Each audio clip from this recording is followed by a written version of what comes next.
All right, this one isn't dealing with the core exit products. This one is AmericaandProphecy.org, the Great Abyss Odie, and it's going into the Yucatan Reservoir, and it's legit. No, I'm not an expert on mining or welling, but I've been around it, and nothing that is mentioned in this makes me want to doubt it. Now, to start out with, the science behind it. To start with, as I'm sure you already know, you can't remove anything from anywhere without it being replaced by something else. For example, you cannot even remove a chair from your kitchen without it being replaced by air from some other room, which will eventually get its air from outside by whatever means. Failure to replace any removed material with some other material of equal size and or volume will create a partial vacuum. Call it the law of replacement. As documented by the following link, over the last 100 years or so, the water in our underground aquifers, the Ogala aquifer, that's been addressed some years ago, as a matter of fact, about the crisis and how it's affecting farming because it's dropped 30 meters from agricultural use, and also with this crap with where they pump water in to force the LP gas out, as well as oil reserves, and that's why nobody's really drilling on land so much anymore. All right. The water in underground aquifers have been heavily pumped by irrigation farmers. This has lowered these water levels by 100 feet. The result has been that a partial vacuum was created in our water aquifers. According to the Environmental News Network, for fossil aquifers such as the vast U.S. Ogallala aquifer, depletion brings pumping irrigation water to an end. Farmers who lose their irrigation water have the option of returning to lower yield dryland farming if rainfall. In more arid regions, however, such as in the southwestern United States, the loss of irrigation water means the end of agriculture. U.S. Department of Agriculture reports that in parts of Texas, Oklahoma, and Kansas, 3 leading grain-producing states, the underground water table has dropped by more than 30 meters, 100 feet. As a result, wells have gone dry on thousands of farms in the southern Great Plains. Although this mining of America's underground water by farming is taking a toll on U.S. grain production, irrigated land accounts for only 1/5 of the U.S. grain harvest, compared with close to 3/5 of the harvest in India and 4/5 in China. End quote. Now that we've provided an expert source to refer to, allow us to remind you that the Panhandle portion of the Yucatan Panhandle Natural Gas Reserve we will be referring to in this article sits directly under the states of Texas, Oklahoma, and Kansas, which were referred to in the above article. How oil is brought out of the ground. Since about the year 1910, America has been extracting its oil and natural gas from the HP reserve, referred to below, by pumping high-pressure water into it, which it gets from various lakes and rivers throughout America.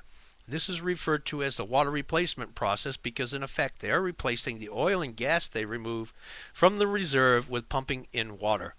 In order to extract natural gas from what is basically an enormously large, dry, and very much interconnected set of chambers called the Yucatan Natural Gas Reserve, which sits directly above the water aquifer we just discussed, which is separated from same by a thick layer of shale-type soil. Shale-type soil, that's critical. America's energy companies have been using twin locomotive-sized diesel engines, pictured to the right, at places such as Sanford, Texas, just north of Pantex, to turn incredibly huge water pumps. In this case, these pumps remove water from man-made Lake Meredith, created by a large dam which was constructed on the Canadian River just to its north, to pump huge amounts of water into the HP reserve, so as to force the oil and natural gas that's in the reserve up out of the earth into pipelines, then onward to processing plants. Now, Consider that America has been using this process, which the energy companies called water replacement, for just over 100 years. Do you still wonder where America's water is going, or has gone? Water, not being anywhere near as thick and heavy as oil, will, over a short period of months, eventually seep right down into the water aquifers where previously the oil had been prevented by the shale rock from going. Different consistency. Can't go where water goes. In areas such as the Rocky Mountains, the HP Reserve, which runs all the way from the northern tip of Canada to the southernmost tip of Old Mexico, and from 10 miles west into our Pacific Ocean to about 10 miles east into our Atlantic Ocean, consists of little more than dense oil-soaked layers of shale rock, and for which reason at this time it just isn't profitable to extract oil or gas from most Rocky Mountain deposits. Even so, several very rich oil fields coexist with the HP natural gas reserve in these same areas of dense shale rock in our mountains. In places such as South Texas, oil formations are much deeper and do not generally pose the problem we shall be discussing. However, should our shallower natural gas reserves ever become ignited, them being deeper won't make any difference, because literally everything on the North American continent would either explode or burn. Let's consider the forces at work here. All right, check my time. Okay. All right. First, we have a partial vacuum being formed in the cavity that is created by the oil companies removing gas and oil and natural gas from the HP reserve, the cavity. Next, we have the partial vacuum created in the water aquifers by farmers pumping so much water out of them for irrigation that their depths have been decreased by 100 feet. All of which vacuum simply draws even more air out of the cavity that's created in the HP reserve from the removal of oil and natural gas. Both of which processes are being constantly assisted by gravity. Okay, with farmers, water replacement, and gravity all acting to create a vacuum in the cavity that gets created by the removal of oil and natural gas. The only way that the cavity can possibly deal with its vacuum is to suck air, oxygen, down into itself from the surface of the earth, mostly through vent pipes that are created during the drilling process.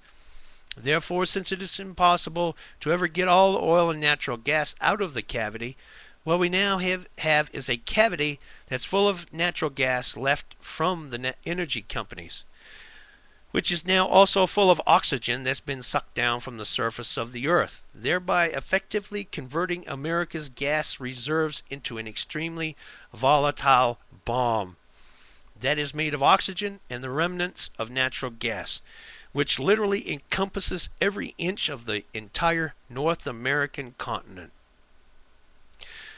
All right. I'm going to be putting a link in for this page, and I need you who are into science to check this out as well as me. And he uses a good example. Same people say, well, the earth won't burn. Well, what about in Centralia, Pennsylvania? It's even in the Smithsonian documents about where it's been burning. This coal fire has been burning for almost 50 years. And on this page also is the grid map of the extensive field that's under this continent. And in Centralia, Pennsylvania in 2007, please note that the dirt itself is burning. Fire comes up through some 13 square miles but covers an estimated 10,000 cubic miles of space under the earth. It now threatens to consume 3 other towns with no hope of putting it out. Now, I want to address the... Oh, I'm getting out of time. I'll just put the link. Check the document out for yourself. I'm going to further research into this. Piss on the health care bill and everything else. That's inconsequential compared to all of this. God be with us, folks. You need to let go of that materialism